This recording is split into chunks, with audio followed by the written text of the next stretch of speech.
Gonzaga's French connection grows once more as the team finds a perfect prospect to fit this roster in 26-27.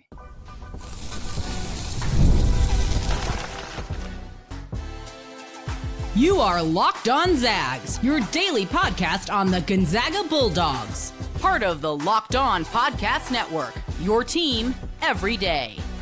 What is going on, y'all? Welcome into the Locked On Zags podcast, all part of the Locked On Podcast Network, your team every day. I'm your host and longtime Gonzaga podcaster, Andy Patton. Today's episode is brought to you by Odoo. Great organizations win because their operations matter, and that's why you should get Odoo. Try for free today at odoo.com/lockedon. That's odoo.com/lockedon. Well, the Zags got dudes. We're going to break down the team's newest addition to the upcoming 26-27 roster, 23-year-old French guard Nathan De Sousa. We're going to talk about how he fits this roster this upcoming season, a little bit about that eligibility, and of course the long-standing French connection that Gonzaga still has. And then we'll close the show talking about what's next. There's still 2 open roster spots on Gonzaga's squad. We'll talk about how those might be filled before the season begins. But we start here as we are very, very close to the official launch of Gonzaga being members of the Pac-12 conference. That's coming up on Wednesday. And now we have one more spot on the roster secured who will be there for that first season in the new, or should I say reborn, conference. And that is, again, 23-year-old French guard Nathan De Sousa. So let's meet De Sousa, 6'2" point guard from Cholet in France. That is the club that he has played for. We're going to get into his stats in a second, but I've said the age 23 a couple of times, and I know that this is the burning question that many of you have is, yeah, but is he even actually going to be there? Is he even going to get to play? Is this another thing where we're getting teased by Gonzaga landing a commitment from a player that maybe doesn't end up getting to show up for whatever reason? Here is the explanation of De Sousa's eligibility as it currently stands. This does not mean that we are guaranteed he will be eligible, but per the NCAA's very recently enacted rules about the 5-and-5, we've been saying that a handful of times. What that means is you get 5 years to compete in college basketball based on your high school graduation, or if you are an international player, it is based on your 19th birthday. De Sousa was born in February of 2003. That means that his 19th birthday happened in February of 2022. That means that the following season, the 22-23 season, was the first year of eligibility for Nathan De Sousa. That is when the clock began ticking. So 22-23, 23-24, 24-25, 25-26. That's 4 years. You get a fifth year. Fifth year for De Sousa is 2026-27. So he does not come to, this is what a lot of people are happy that this change is happening in college athletics, because we've seen players who are 20, 21, in some unique cases 22, who are seeming to get 2, 3, 4 years of eligibility. And that just feels kind of ridiculous. De Sousa is a 23-year-old player. 23-year-olds are who is going to be fifth-year seniors. Now, in an era of college basketball where players will play 5 years, or many players will play 5 years, you will have 23-year-olds playing as super seniors. I don't know what term we're going to use for these fifth-year players, but maybe it'll be, if we'll stick with super seniors. De Sousa would be in that category, will be in that category. So he's not going to be at Gonzaga for more than a year. This is his final year of eligibility this upcoming season, even though it is, of course, going to be his first year of college basketball. Now, De Sousa did play in the top league in France. It's called the Betclic League, Betclic Elite, and there's going to be some question about whether that's a league that is going to be determined as being too high of a threshold in terms of getting eligibility in college basketball. It doesn't really feel like the NCAA is going to heavily enforce that this year. I mean, so many teams have signed guys. I think they're going to maybe go after like the top Euro League guys. I do think that Almanza is still going to be, it might be a little bit of a battle because he played in the Euro League, but France's top league is not quite at that level. And while De Sousa competed against Killian Tilly and Joel Iayi and many other old 28, 30-year-old veteran players, I suspect that he's not a priority concern for the NCAA's kind of crackdown on these older players, especially since he's within his 5-year window. I also don't think Gonzaga would have landed this commitment and pursued him if they thought realistically that he wasn't going to be eligible. So it's not something I'm overly concerned about. All right, enough on that. We'll obviously keep updates on that situation as if they start emerging. But let's talk about who De Sousa is. He spent almost an entire career coming up in the youth system for this Cholet club in France. He was playing for their youth league and the U21 league when he was a teenager. He averaged 14 and a half points and 5 assists in 15 games. And they said, all right, that is good enough. We are promoting you up to the top club. So he made his debut for one game in France's top league as an 18-year-old in that 2020-21 season where he scored 7 points in 11 minutes. The next year he stayed in France's top level, again, as a 19-year-old, playing in the highest level of professional basketball in a good basketball country in France against high-level players at the time. He did not play much. He averaged 9 minutes and scored just 1 point per game in 29 games. But again, he was a teenager. Next year, he got dropped down to the second level of France, where he played for a club called Alsace.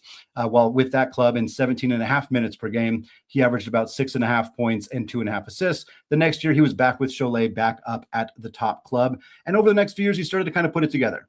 He played the next 3 seasons for Cholet in France.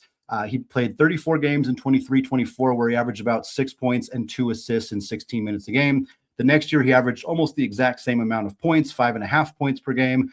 His assists, though, went from 1.7 to 5.1, while his minutes went from 15.7 to 18.7. That was in 27 games in the 24-25 season. At this point, as he's into his age 21 season, De Sousa wasn't really a high-level college or professional NBA prospect. He'd played in the high level of France for a couple of years, but hadn't really quite put it together. And then this past season, he really fully broke out. Last year, in the 25-26 season, as a 22-year-old, again, younger than most of his teammates. I mean, he played with guys who were in their mid-20s. He played with guys in their 30s. He played with guys, I think he had a 38-year-old teammate. Like, he was one of the younger players on his team last year as a 22-year-old. He played 19 minutes per game, and he averaged 11 points, 5 assists, 2.5 rebounds. He shot 36% from 3 in less than 20 minutes per game. I was doing research for this episode and looking at Cholet's website, and they had the vote for who was the team MVP. And the MVP for Cholet this past season was Gerald Iayi. Yes, that is the younger brother of Joel Iayi. He was teammates with him. That is obviously very likely to have been relevant in this recruiting battle here. But Gerald Iayi was the MVP for this team. He had 77% of the vote from the fans. De Sousa was second with 15%. He was considered by the people who watch this team every year or every game to be the second most valuable player on his team last year as a 22-year-old. That's a very promising sign of what kind of player he is and what kind of player he can become in his one season at Gonzaga. So let's talk about that. What role do we expect De Sousa to have in this upcoming 26-27 season? Will he start? Will he play behind Mario? What does that look like? And then, of course, a little bit more about that really strong developing pipeline Gonzaga has in France. We're going to get to all that coming up here in just a second. But first, folks, running a business shouldn't feel like you're trying to connect a bunch of systems that were never designed to work together. You got an app for accounting, you got another app for inventory, another for sales, and somehow none of them talk to each other. And that's where Odoo comes in. Odoo is an all-in-one business management software that brings every part of your business together in one powerful platform. From sales and accounting to inventory and marketing, everything works in one place, helping your team move faster, stay organized, and focus on growing the business instead of having to manage software. And the best organizations, they know that success isn't just about talent. It's about having everyone working toward the same goal. It's true in business, just like it's true in sports. And one thing that really stands out is when an organization can get everybody pulling in the same direction. It's not just about one great player or one great coach. It's a coordinated effort across the entire organization to make things a massive success. Great organizations win because operations matter. And that's why you should get Odoo. Try for free today at odoo.com/lockedon. That's odoo.com/lockedon. All right, folks, segment 2, still Andy Patton, still Locked On Zags, still part of the Locked On Podcast Network, your team every day. And if you're somebody who never misses an episode, it's time to make it official. Join the Locked On Everydayer Club. You'll get ad-free audio, access to our members-only Discord, and more. It's all built for our most loyal fans. Just go to lockedonzags.supercast.com or click the link in the show notes to learn more and join your team's community. All right, we met Nathan De Sousa, Gonzaga's new 23-year-old guard from France, in the first segment, talked about his eligibility, why we're not concerned about him getting one more year, or I guess one full year to play college basketball this upcoming season in Spokane. So now what does this look like? Where does he fit in? What's the role? We're obviously going to do our player preview series much later in the offseason. We're going to get to that probably in October, leading right up into the season. I think last year we were still doing player previews after the season opener. This year we'll try to get them done ahead of time, but we got a ways until then. But for now, like just an overall look at where we think how this might go and the overall fit in terms of what this roster needed. And frankly, the Zags roster really needed three things: experience. I've continued to bang the drum for this stat, and frankly, it remains true, although there's a caveat. Gonzaga has no players coming off the bench, if we assume the same projected starting lineup, nobody coming off the bench who has ever played a college basketball game.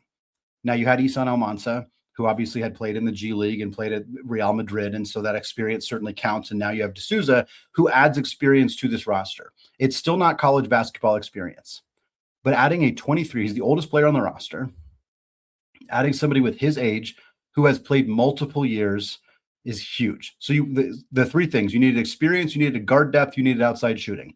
De Sousa gives you 2 to maybe 2.5 of those things. We'll start with experience. We've already talked about it a little bit. Oldest player on the roster. He played 120 games in the Betclic Elite, which is the top level basketball in France, the highest level of basketball in a good basketball country. Like I said earlier, 120 games at that level, many of them coming when he was a teenager. His teammates included Gerald Iayi, like we said, Joel Iayi's younger brother is 24 years old. Former Santa Clara forward Keyshawn Justice, if you remember that name, he was a knockdown three-point shooter for the Broncos. He's 26 years old. Former Boise State and USC wing Chibuzo Agbo, he's 24 years old. There was guys in their 30s on this roster, some older players on this team that he was teammates with. And then he competed against Killian Tilly. He competed against Joel Iayi. He competed against Mitchell Saxon. Remember him from St. Mary's? He's playing in the Betclic Elite League. And obviously, I think he's 24, 25 years old. Ben Gregg played for Strasbourg. So did Adama Ball from Santa Clara.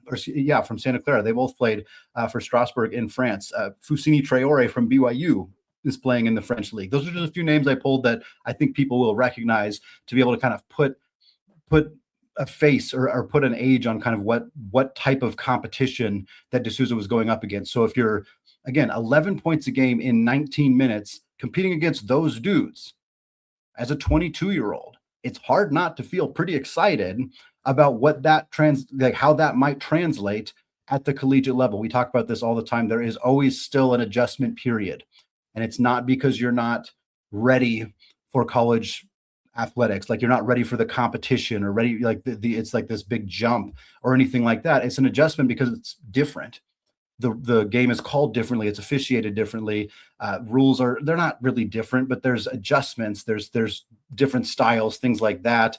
And so, I mean, we saw that Mario was a teenager playing against 30-year-olds, and it took him, he adjusted. He needed an adjustment. And obviously he missed some time in the offseason because he was with Spain and Eurobasket. If De Sousa is able to get to Spokane soon, if he's not already here and doesn't have any interruptions, that's going to be a big advantage for him while we wait on Isiah Harwell, who again is not getting set advantage because he has not been determined to be eligible yet for Gonzaga this upcoming season. But for De Sousa, again, he has that experience. Guard depth, obvious. Yes, clearly he brings that. He's 6'2". Some places list him at 6'3". Some list him at 6'1". So, we'll see when he actually gets here. But either way, he's not big. Like, he's not big enough to really reliably be off the ball. But I think he might play some off the ball, or Mario will play some off the ball.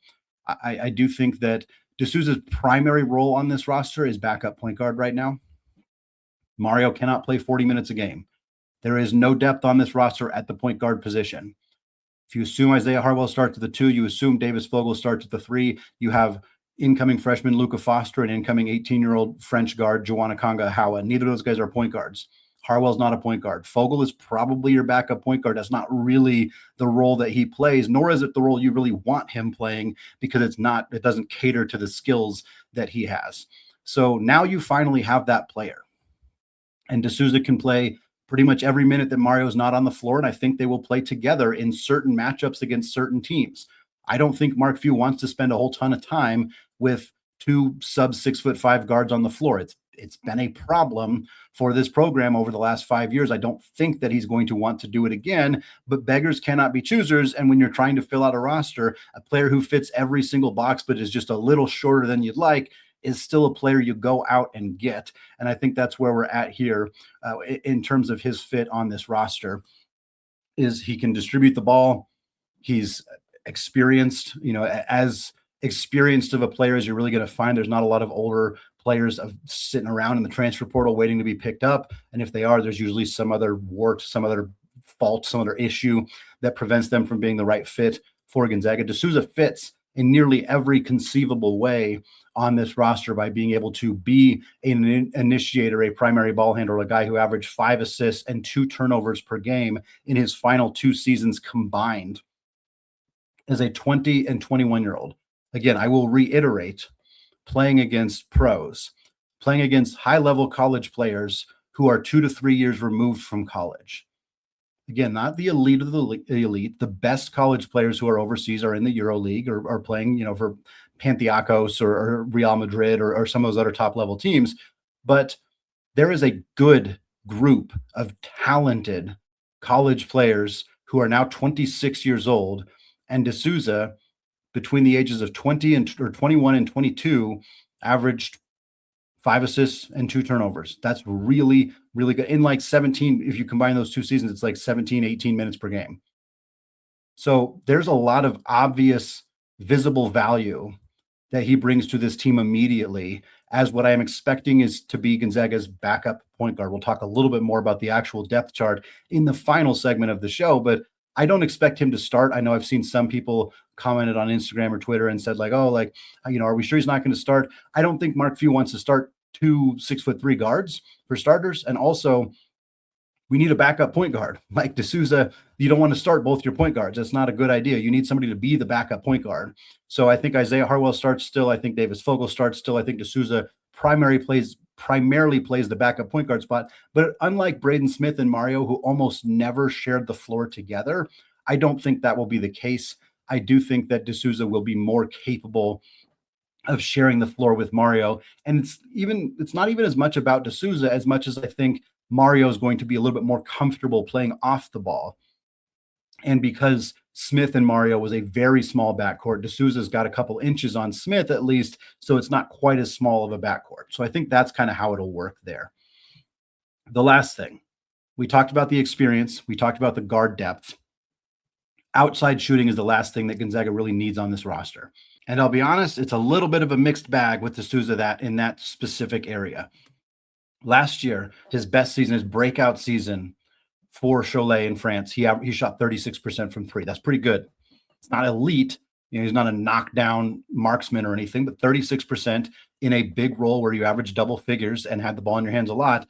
That's pretty good. I think you take that. You feel good about that as a shooter and what that comes, is kind of bringing to Spokane. However, he's never really been a good 3-point shooter prior to that. Like, you take 36% if you see a track record of him reliably being around 36%. He has not shown that up to this point. Now, you watch the tape, he looks like a good 3-point shooter. He makes good decisions. He doesn't jack up a bunch of ugly threes. He's wise with when he takes them. He comes off screen, sees guys going under, he knows to shoot, like things like that. But he hasn't been a knockdown, like the kind of shooter that I know Gonzaga fans are clamoring for. He hasn't been that guy. Doesn't mean he can't be. Mario was not considered that guy. One of the biggest knocks on Mario when he came to Gonzaga initially last year was that he wasn't a great 3-point shooter in Spain. He was Gonzaga's best 3-point shooter last year. So the idea that De Sousa can't be a good 3-point shooter is silly. That's not what we're saying. We're just saying he hasn't demonstrated that reliably. We know he's going to bring experience. We know he's going to bring guard depth. We just don't quite know if he's going to bring 3-point shooting.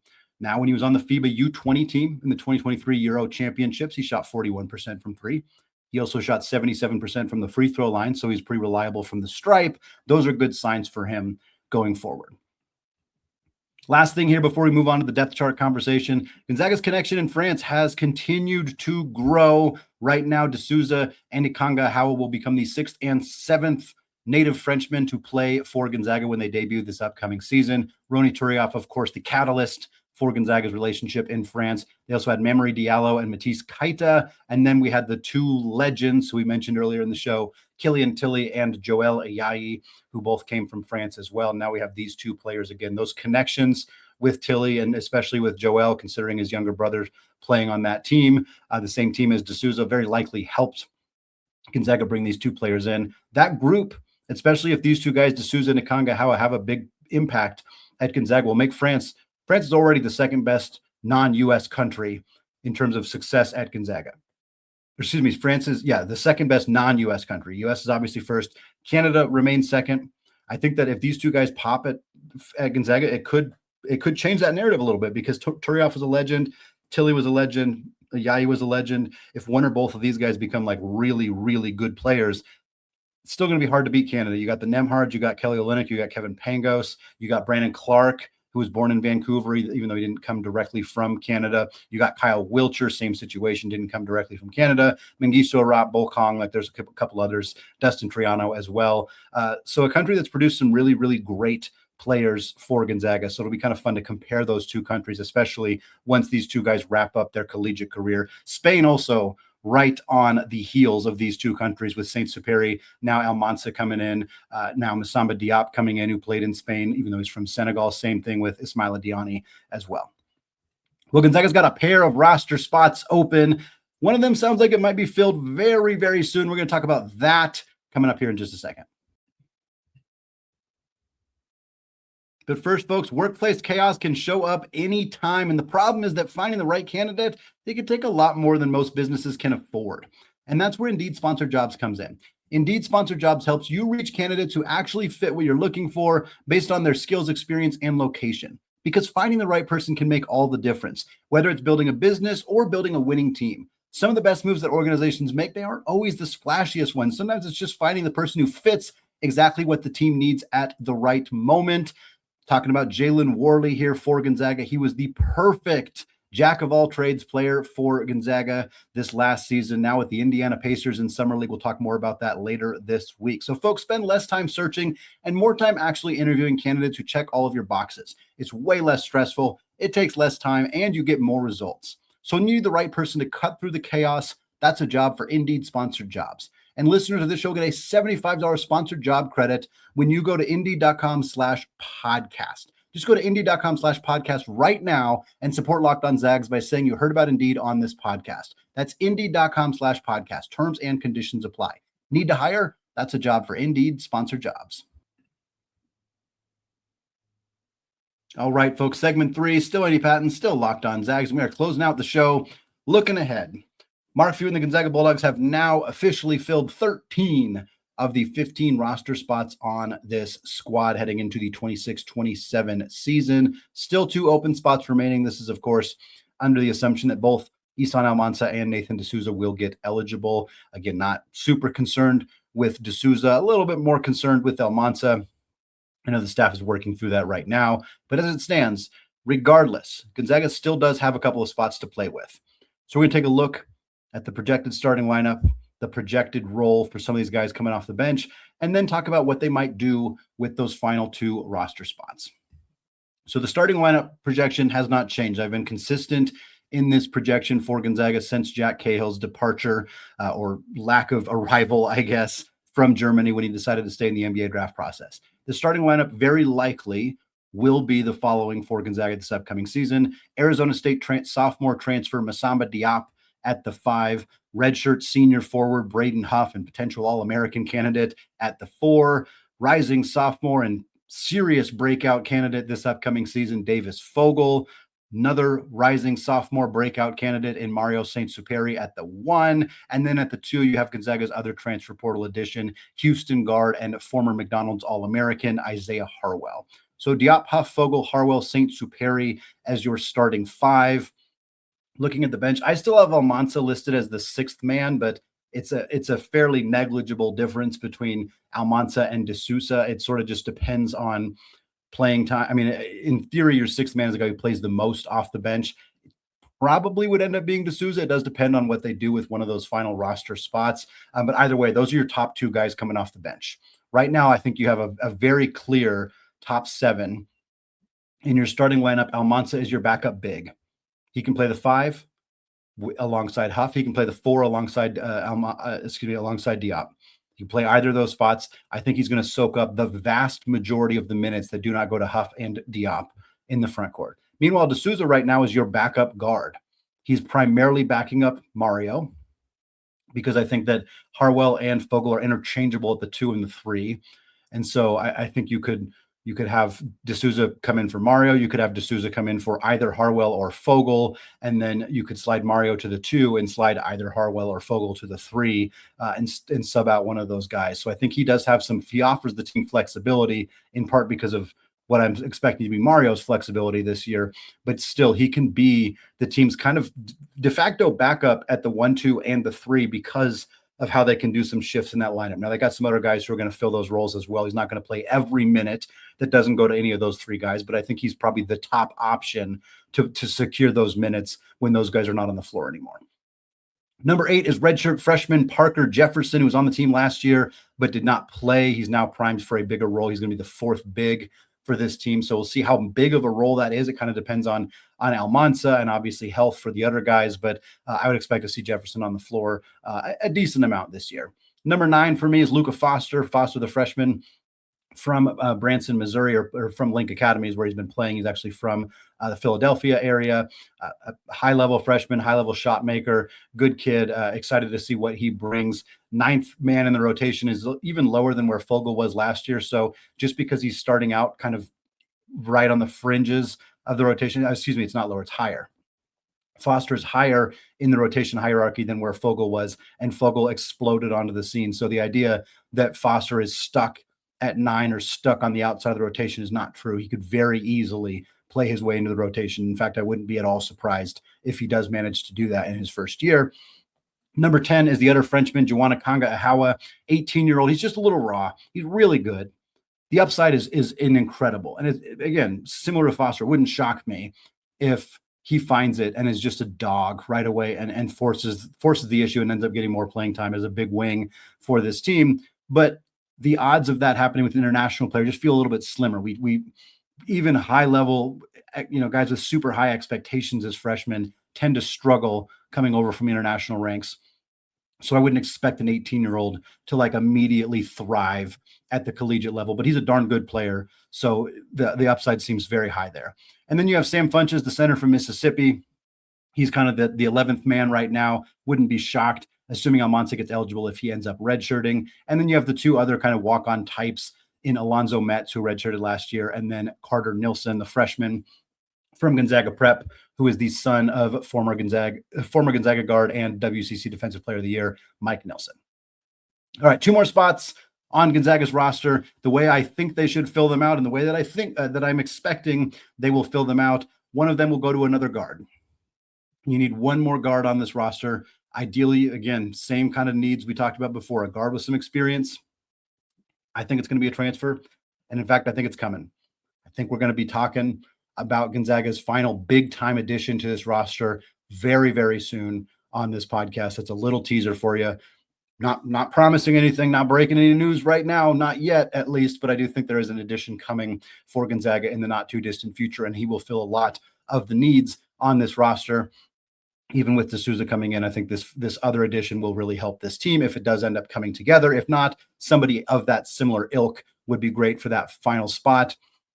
And then, that second to last spot. And then the final spot, I think, will be another walk-on type. Gonzaga typically has 3, 4, 5 different types of walk-ons with a 15-player roster cap. I don't think we'll see 4 or 5, but 3 makes sense. They only have 2 right now in Metz and Carter Nilsson. I think we'll see 1 more there. So you'll have 1 more walk-on type player, 1 more rotation piece, and potentially a big-time rotation piece. That is my guess. And with a little bit of what I've been hearing, some rumblings about how I think the final 2 spots of this roster are going to end up being filled. Hopefully it's something we end up talking about very soon on the show, because I know what else we're going to be talking about very soon on the show. The Pac-12 launches officially on Wednesday. We'll have a fun show talking about that on Wednesday. We'll talk about it again on Thursday's show as well. And then throughout the next couple of weeks, we're going to start trying to interview people from the different schools, interviewing either reporters or journalists or coaches or whomever we can get our hands on from all of the other 8 schools in the new look Pac-12 to kind of get a sense of what these programs are about and how excited they are to have Gonzaga to compete against this upcoming season. So look out for that coming out very soon on Locked On Zags. That's going to wrap it up for me today here, folks. Thanks again for making the show your first listen or watch of the day. We'll be back with more fun stuff very soon. Until then, as always, go Zags.